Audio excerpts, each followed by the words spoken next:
This is Mark Dawson, my dad, and I just thought we would kind of do a sort of a little bit of an interview style thing where we give an opportunity for him to tell his story. So I didn't know this until just this week, I guess, or maybe I guess this week. Tell about, so you started going to church not because of your mother, who I always remember her being Right. a godly woman. Right. But tell about, here, hold that a little bit higher so everybody can hear you. Okay. And also so that our video can hear you as well. All right. Tell about how you got going to church. It wasn't your mother, it was your grandmother. Right. Well, Mom, when I was about 5, my mother remarried, and my stepdad's mom, although my stepfather and my mom didn't go to church, my grandma Allen, and I didn't think about it till I heard you in the sermon, she came over and asked us kids, would you all like to go to church with us? And we were like, yeah, we thought that'd be fun, go to church, and we really enjoyed it. So I was 5, 6 years old, and we were about 5 blocks from the church. So as I got a little bigger, I would walk to church, and it was a really good experience. And that was while we lived in Connorsville, In Indiana, yeah. where I was from originally. But we moved from there to Mount Sterling, Kentucky, and I was about 14 years old. And that's where you met Mom. That's where I met Mom. Yeah. And I'm glad about that. That worked out well for me. Yeah. we are too. Yeah, good. So then tell me about, maybe, I don't know how much you want to tell about your time in high school or kind of where that led, Well, we got to know each other in high school. We dated through high school, and I had a lot of difficulties. I was pretty roughneck type of kid, and but anyway, we got married younger than you did. I was 19 when you were born. She was 18 when you were born, and I know a lot of people about us because they said, we're not sure, we don't think Mark and Dana is going to make it, but we've been married 43 years now, so we're thankful. Yeah, all right. But at that time, I wasn't a salesman. I was working in a factory, and I worked there 3-4 years. And then I got in the restaurant business, and we actually, as you well remember, we moved from state to state as I took 3 or 4 jobs.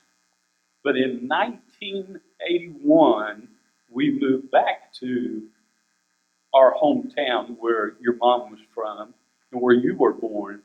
And I took a job as a restaurant manager, and this place had a lounge in it.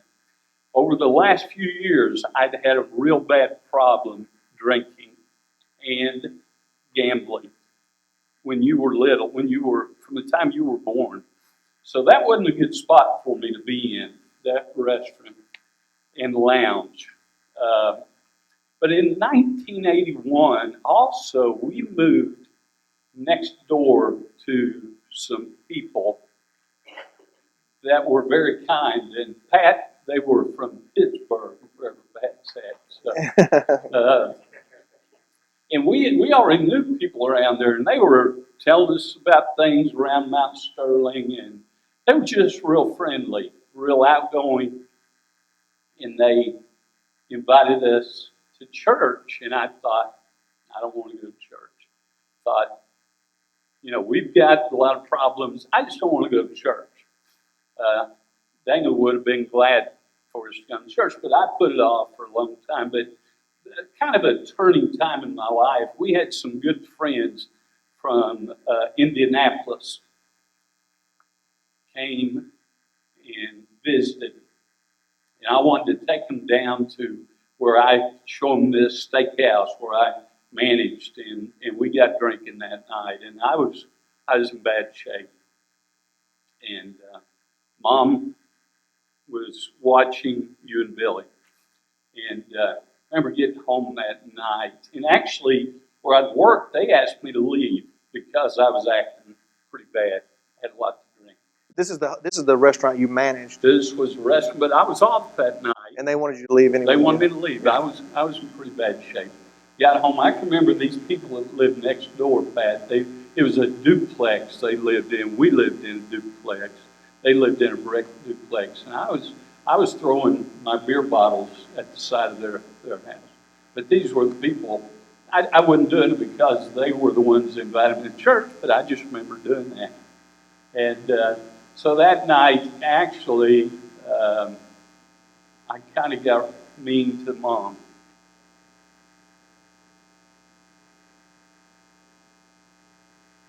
I can remember asking my mom to leave.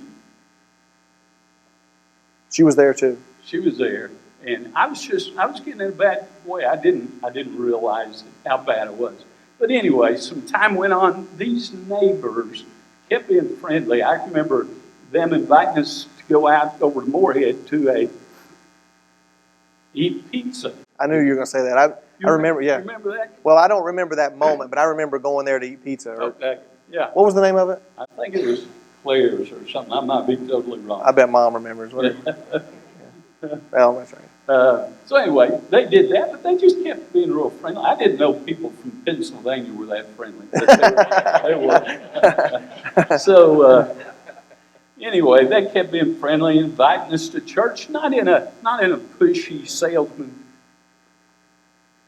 but they seemed like they really cared. So I was off one Wednesday, and here came Pat. By the way, their names were Pat and Don. Yeah, here came Pat, brought some spaghetti casserole that she'd already fixed. Said, we're having church tonight. They'd already invited us, and I'd probably forgot. They were having a revival, and I thought, well, let's go. We'll get them off our back. So we did. We went to church with them that night. They had I remember the pastor's name. He was an evangelist from Kokomo, Indiana, that was down, Reverend John. And I invited Mom.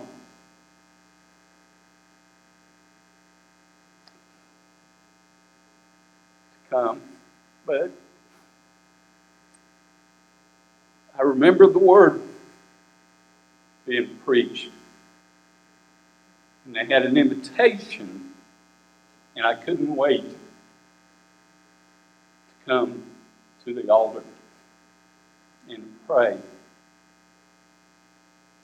And that night changed our lives. The next day, now this wasn't on faith, but this place where I was working, I was drinking in the lounge, and I didn't think I could work here anymore. So a guy by the name of Bob Ovington owned the place, and I called Bob, and I said, Bob, I gave my life to Christ, and I want to give you a 2 weeks notice. I don't think I can work in that environment anymore. And he understood it. And I didn't actually, he said, Mark, he said, go ahead. And I ended up getting another job fairly soon, A.O. Smith, I believe. But at that point was a huge turning point. In fact, the couple, and I just thought of this, John, I wrote all this down. I haven't looked at it. But, that's the good thing about stories. We know our stories. We know our stories. Yeah. This couple, Rick and Lou Ann Bailey, that we had met years before that in Indianapolis. A few weeks after that, maybe a few months. After the church service where you... Yes. Yeah. But we started attending church. And let me go back a little more. Don Geese and Don and Pat. The neighbors. The neighbors that kept inviting us, they discipled us. When I was used to partying on Friday night, we had a Bible study, the four of us, every Friday night. You had a different kind of party. Different kind of party. And they taught it. I can remember at the end of the Bible study, of course, somebody always had cake and ice cream. So either they didn't fix it or Pat, but I remember him saying, well, let's pray. And I thought, I don't feel comfortable. And they encouraged us to pray. And we just kept going to church and getting involved. And the more we did, the closer we got to God. And later on, the photography company that I was a part of, Don was out of work. And he called me and he said, would have an opening? And he went to work for our company, and we traveled together for 10 years.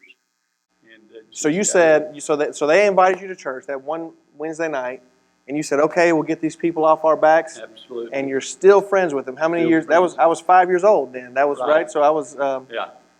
how old am I now? I was 37 years ago. You're still friends with them. You haven't gotten them off your backs yet. Not a bit.